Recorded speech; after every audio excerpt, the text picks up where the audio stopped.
These are meats of cow and goats who distributed yesterday, some of our neighbors here. So some they give half kilogram or more than half kilogram, and this one also half kilogram, maybe half kilogram or more than.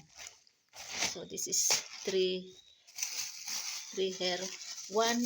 One packet is one family who gives, so three this one, and this one also. I don't know this is cow or goats, but most they give for korbani is cow.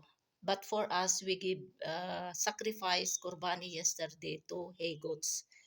So we distributed more than 45 kilogram, because I asked my husband, because he's the one who slaughter it, our korbani to he goats. So 15, almost 15 kilogram we keep also for ourselves. So more than 45 kilogram we distributed to our neighbors here and some of our relatives also in some villages. So in one pack, one family, my husband he give uh, mostly more than half kilogram. So some here, this is not half kilogram. This maybe 1/4 kilogram, and this is also maybe 1 kilogram. This one or more than half kilogram, and this one also, and this one. So 1, 2, 3, 4, 5, 6, 7, 8, 9. So only 9 family who give us yesterday. So what I do for this one is I have to remove from packet from shopper, and then I have to slice it and wash it, and then I have to pack again by half kilogram. So many uh, some will give more because this one only yesterday, and today second day and third day, because some of our relatives from other village, so inshallah they will give in few days.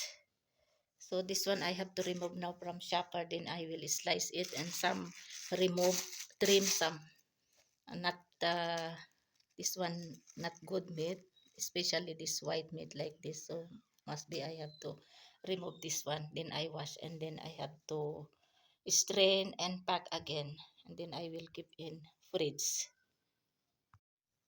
These are all korbani who give sacrifice from our neighbors or from our relatives. So I already remove what is not good. You see, this is not good.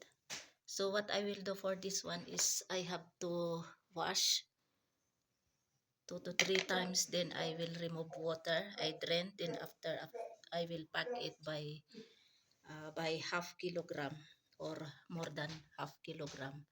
So I think these are all more than 15, minimum 15 kilograms. I'm not sure. So some will give more from our relatives from other villages. Mashallah, alhamdulillah. These are all cow meat. No one is goats here. He goats, because he goats is expensive than this cow.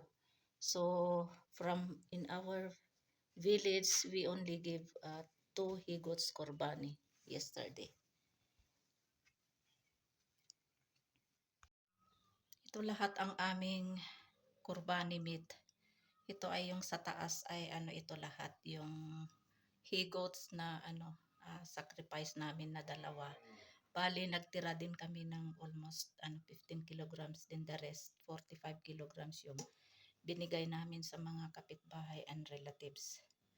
So ito lahat yung he goats. Ito naman yung sa ano, sa mga cow na nagbigay din. Yan, full. Mashallah. So, almost total ito ay nasa 30 kilograms including this one.